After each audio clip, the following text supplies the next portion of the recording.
Ndugu zangu katika imani, waman qudira ala alhaji binafsihi, na yule ambaye Mwenyezi Mungu Subhanahu wa Ta'ala atamwezesha kwenda kuitekeleza ibada ya haji yeye mwenyewe binafsi, falaisa lahu an yastaniba, haifai mtu huyo atafute mtu ambaye atasimama niaba yake kwenda kumhijia.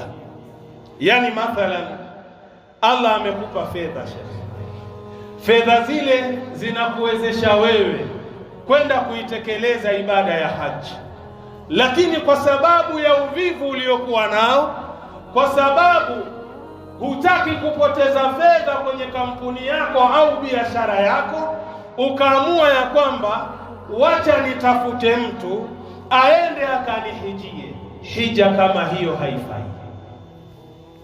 Kwa sababu gani? Una nguvu, una afya, una uwezo. Kilichokufanya wewe mpaka usiende wewe mwenyewe ni kitu gani? Kwa hiyo haifai kumtafuta mtu ambaye akakutekelezea ibada hiyo ya hija. Fa in faala dhalik, akilifanya hilo, akatafuta mtu kwa ajili ya kwenda kumhijia, lam yujizibuhu, hiyo moja kwa moja haiwezi kukidhi ile hija ambayo kwamba anatakiwa aifanye ndani ya Uislamu. Ujue moja kwa moja ya kwamba wewe huja hiji, unatakiwa ufanye nini? Uende ukahiji.